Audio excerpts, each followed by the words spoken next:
সতীত্ব বেল্ট যৌন মিলন বা হস্তমৈথুন প্রতিরোধ করার জন্য ডিজাইন করা পোশাকের একটি লকিং আইটেম।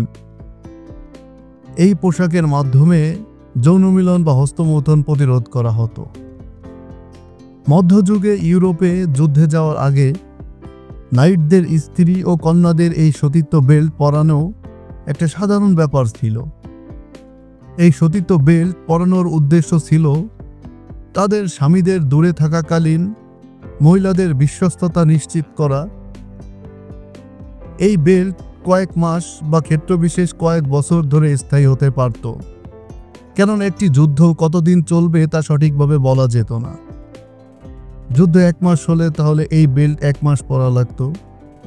এমনকি একটি যুদ্ধ 1 বছর হতো, তখন কোনো উপায় ছিল না, এই 1 বছরই এই বেল্ট পরতে হতো।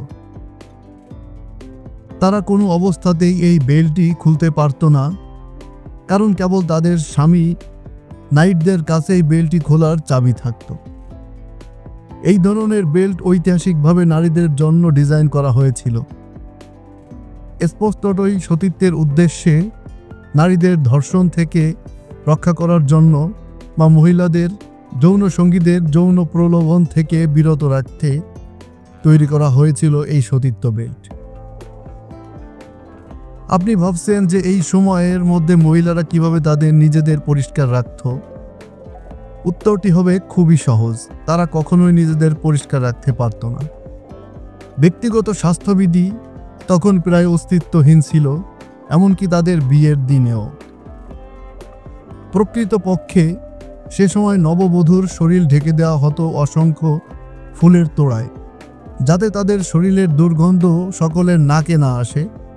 বিশেষ করে গোপনাঙ্গ থেকে বেরিয়ে আসা উগ্র দুর্গন্ধকেই বলেই মনে করা হয়ে থাকে।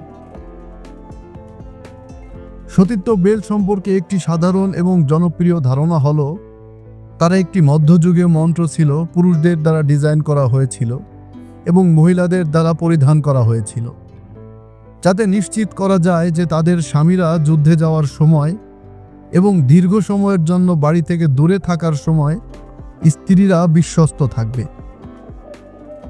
মধ্যযুগীয় আয়রন ক্লাড লক অ্যান্ড কি সতীত্ব বেল্টগুলি কখনো বিদ্যমান ছিল কিনা তা এখনও অজানা রয়ে গেছে।